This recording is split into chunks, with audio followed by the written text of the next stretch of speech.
In recent years, pupils' poor achievement in mathematics has been a concern in many Western countries. Chess instruction has been proposed as one way to remedy this state of affairs, as well as improving other academic topics such as reading and general cognitive abilities such as intelligence. The aim of this paper is to quantitatively evaluate the available empirical evidence that skills acquired during chess instruction in schools positively transfer to mathematics, reading and general cognitive skills. The selection criteria were satisfied by 24 studies, 40 effect sizes, with 2,788 young people in the chess condition and 2,433 in the control groups. The results show A moderate overall effect size, G equal 0.338, B a tendency for a stronger effect on mathematical, G equal 0.382, then reading skills, G equal 0.248, and C a significant and positive effect of duration of treatment, Q equal 3.89, B equal 0.0038, P greater than 0.05. However, no study used an ideal design including pre and post test, full random allocation of participants to conditions, and most importantly, both the do-nothing control group and active control group, a problem common in education research. Directions for further research are discussed. Recently, many concerns have been expressed about pupils' poor mathematics achievement both in the United States and in Europe. Pupils' low mathematical skills have serious consequences well beyond the classroom, as the possibility of successfully majoring in science, technology, engineering and mathematics subjects, and hence obtaining STEM jobs is limited by one's mathematical skills. The job market demands more graduates in STEM subjects than graduates in the humanities and has also become more competitive worldwide in recent years, with increasingly high mathematical competences being required. To address the issue of how to improve mathematics instruction, policymakers and researchers have explored a number of avenues. One such avenue is to teach chess in schools. Chess has recently started to become part of the school curriculum in several countries. Chess-related research and educational projects are currently ongoing in the United Kingdom, Spain, Turkey, Germany and Italy, among other countries. Commenting on a large project having introduced chess in the curriculum of 175 schools in the UK. Chess master Jerry Meiser stated that chess directly contributes to academic performance. Chess makes children smarter. The European Parliament has expressed its favorable opinion on using chess courses in schools as educational tool.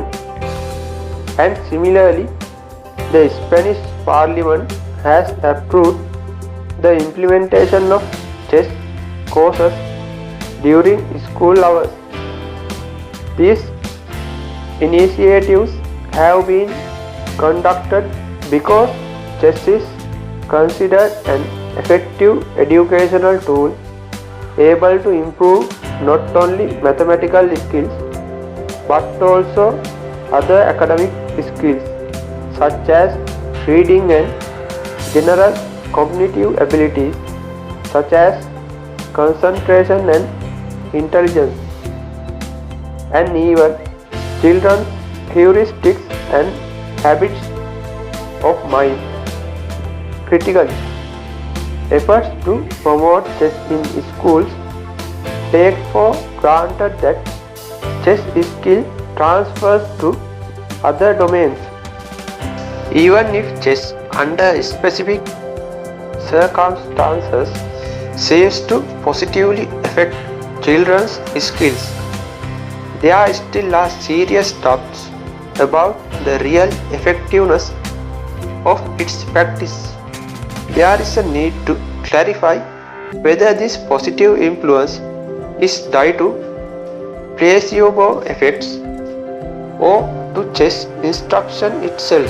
In the latter case, research should identify the mechanisms underpinning the link between chess, the specific cognitive abilities involved and enhanced by the practice of the game, and their potential influence on mathematics and reading skills.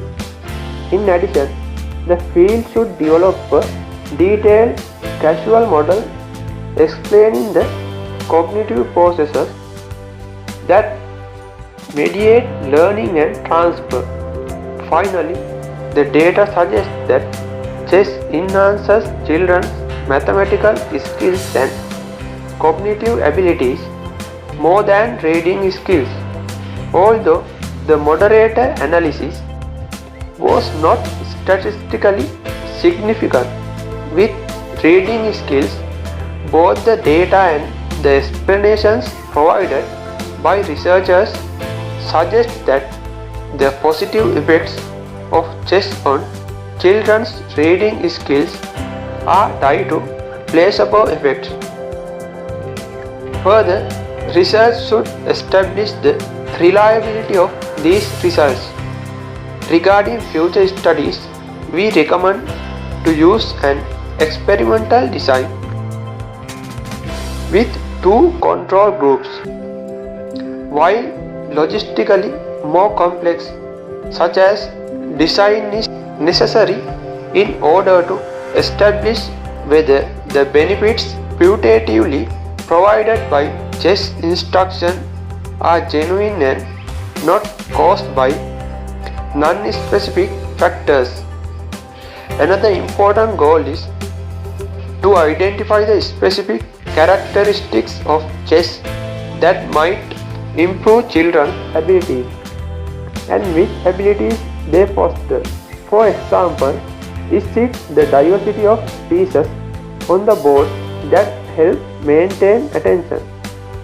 Does the movement of the pieces help to boost visuospatial abilities? Does chess ideally combine numerical, spatial, temporal and combinatorial aspects? Does chess promote a better and more conscious way of thinking?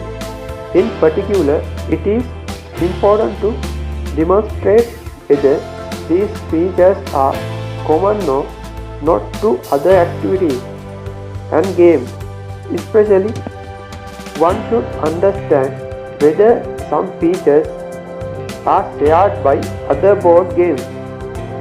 Thus, researchers should include two dependent variables, one academic and one cognitive, in other experimental design in order to shed some light on the causal relationship between chess instruction and cognitive and academic skills.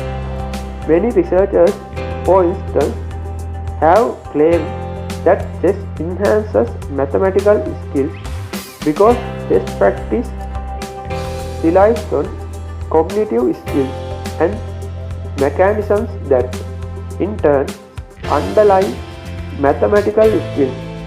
While this hypothesis is plausible, too few studies have directly addressed the question by assessing both a cognitive and an academic outcome, and the results have been contradictory.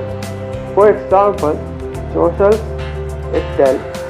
And Sala and Trinchero found no effect of chess on focus, attention and metacognition respectively, whereas Kasemi, Yapteya and Abad found a positive effect of chess practice on metacognitive abilities, both in primary and in secondary school participants. Finally, since the effectiveness of chess in enhancing children's intellectual skills seem to be dependent on the duration of the training, it would be useful to directly manipulate this variable in future studies by systematically varying the duration of the treatment between groups. This would ascertain the minimal and optimal amounts of chess instruction for far transfer. Too short a duration might not provide enough time for progress, while too long a duration might lead to diminishing returns. Other worthwhile topics of investigation include a comparative study of different teaching methods with respect to their efficiency. Example, is instruction better with computers or without computers? Are group activities preferable to individual activities, or is it the opposite? Are there more efficient orders of covering the material? Finally, there has been little research that has explicitly mapped between chess and aspects of mathematics. Possible examples include bridging the chessboard Cartesian graphs and begin the way the king moves in chess with block distance, as opposed to Euclidean distance, as it is known that awareness makes transfer more likely. It is plausible that making explicit the links between chess and mathematics could facilitate transfer. In conclusion, the game of chess seems to exert a slight positive influence on both academic and cognitive abilities. Further research is needed to shed light on the relationship between cognitive and academic improvement, to evaluate the role of potential moderators and compounds, and to understand the role, if any, of placebo effects and the game elements non-specific to chess.